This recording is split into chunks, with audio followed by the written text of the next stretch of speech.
থেকে আল্লাহ পাক রব্বুল আলামিন লক্ষ গুণ বেশি ভালোবাসে। কিভাবে দেখুন। আচ্ছা, আপনাদের গ্রামে এমন কোন বাপকে দেখেছেন? এমন কোন বাপকে দেখেছেন কি বলুন তো দেখি? স্ত্রীর পেটে বাচ্চা আছে, বাচ্চা এখনো হয়নি, 1 মাস বাকি। ক মাস বাকি? 1 মাস বাচ্চা হতে বাকি। কোন বাপকে দেখেছেন বাজার থেকে গিয়ে ল্যাকটোজিন 1, 2 দুধ কিনে ঘরে সাজিয়ে রাখতে? কারণ ছেলে এখন হয়নি, তা আনবো কি? বাপের ধারণা কর দুধ ছেলে হোক, মায়ের দুধ ছাড়ুক, তারপরে বাজার থেকে এনে খাওয়াবো। ঠিক না বেটা?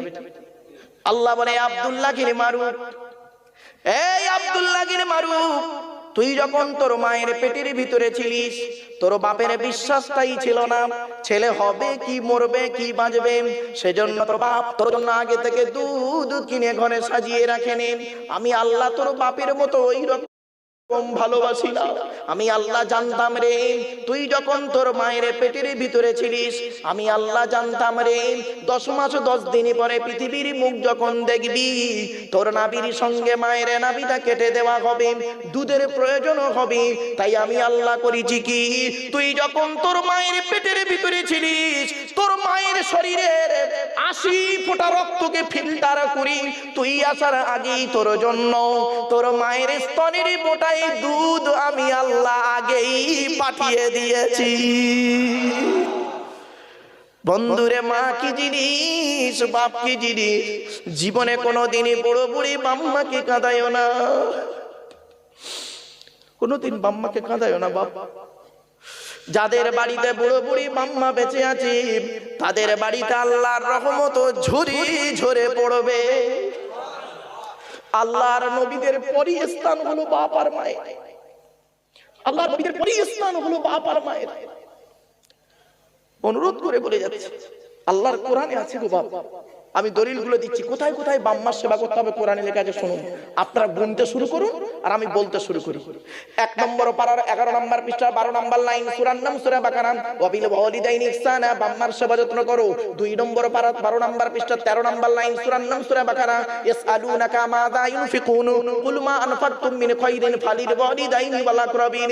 এই ছেলে মেয়েরা, সর্বপ্রথম টাকা পয়সা তোরা তোদের বাপ আর মায়ের পিছনে ব্যয় করবি, আল্লাহ খুশি হয়ে যাবে।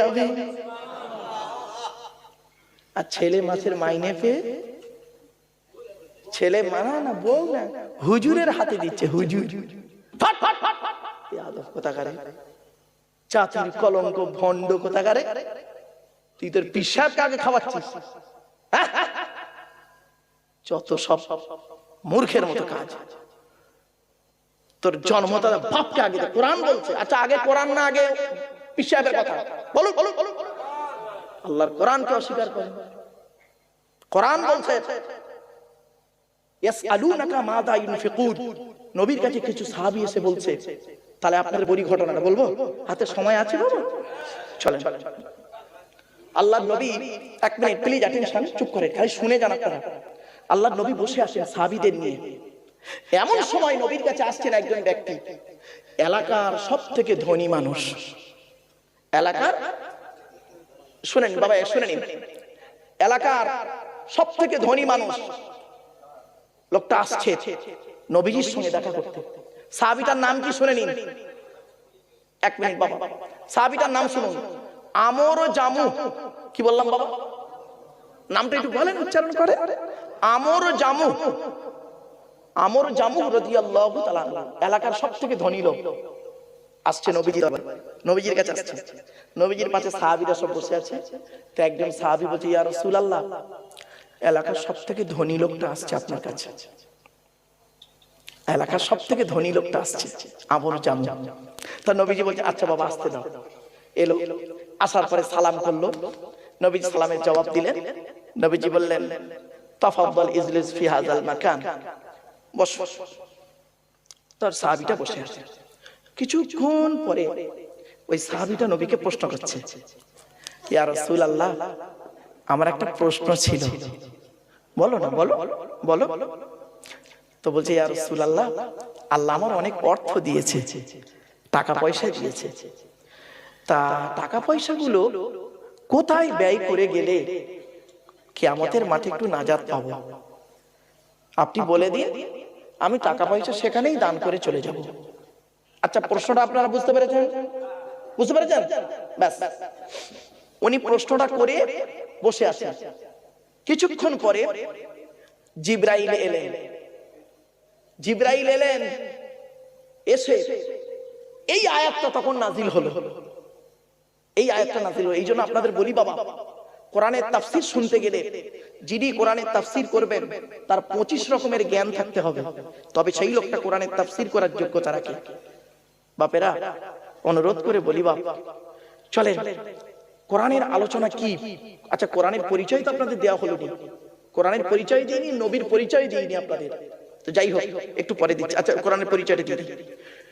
কোরআন আল্লাহর তরফ থেকে জিবরাইলের মাধ্যমে হযরত মুহাম্মদ সাল্লাল্লাহু আলাইহি সাল্লামের উপরে আরবের মক্কা নগরের নিকটবর্তী একটি গুহা, গুহাটির নাম হলো হেরা। হেরা নামক গুহাতে 610 খ্রিস্টাব্দে 1 ফেব্রুয়ারি সোমবার, কত বললাম, কত বললাম, কত খ্রিস্টাব্দ? 610। কি বার? তারিখটা 1 ফেব্রুয়ারি, মনে থাকবে? 610 খ্রিস্টাব্দে 1 ফেব্রুয়ারি সোমবার কোরআন নাজিল হয়েছে। আর আজকের কত তারিখ?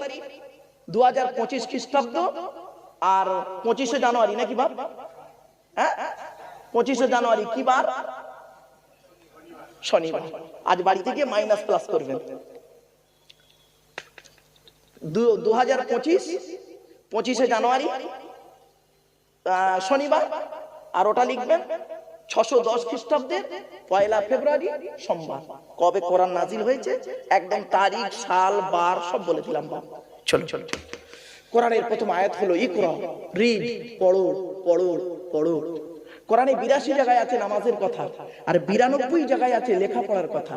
তো কোন সংখ্যাটা বেশি বাবা, 82 না 92? তাহলে লেখাপড়ায় পিছিয়ে কেন? এ মুসলমান, লেখাপড়ায় পিছিয়ে কেন? মুহাম্মদ সাল্লাল্লাহু আলাইহি ওয়াসাল্লাম এই জন্যই বলেছিলেন, উতলুবুল ইলমা মিনাল মাহদি ইলাল্লাহ, দোলনা থেকে নিয়ে কবর পর্যন্ত লেখাপড়া শেখো। বাবা, 1994 সাল থেকে ওয়াজ করছি, আজ আমি বয়সটা কচি নাই, সব পেকে গেছে, পাকা, এ সব পাকা। আমি মেহেন্দি করেছি বা তাই একটু লাল হয়ে আছে, নইলে সব সাদা। এখনো পড়াশোনা করি, আমি এখন ছাত্র, 5টা ধর্মগ্রন্থের ছাত্র, এখন আমি একজন ছাত্র। ভালো, সামান্য লেখাপড়া করে আমরা অহংকারে পেটে পড়ি। খবরদার নয় বাবা, পৃথিবীতে আল্লাহ পাক অহংকারকারীকে পছন্দ করে না। খবরদার নয় বাবা। চলুন এবার আসছি কোরআনে ইয়া আইয়ুহাল্লাযীনা আমানু আছে 88 জায়গায়। কত কত কত? কোরআনে আছে 250 রকমের হারাম। কত কত কত? 250 রকমের হারাম। বাবা, মুরব্বি বাবাজি আসুন না স্টেজে, এখানে বসেন না বাবা, চেয়ারে সুবিধা হবে। বাবা আসেন না, চলে আসেন, বেচারা কষ্ট।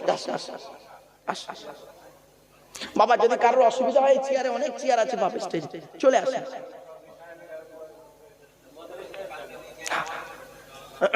আমার বাপেরা, যদি আরো কারো যদি বসতে অসুবিধা হয় বাবা আসে, অনেকগুলো চেয়ার আছে গো বাবা। এই জন্য আমি বলি, এইসব লোকেদের দেখলে না, এইসব মুরব্বী লোকেদের দেখলে না কি হয় জানেন? বাস্তব, এইসব মুরব্বী লোকেদের দেখলে খুব কষ্ট হয়। কেন জানেন? আমি আমার বাপের কথা মনে পড়ি, খুব মনে পড়ে বাপ। আমি যখন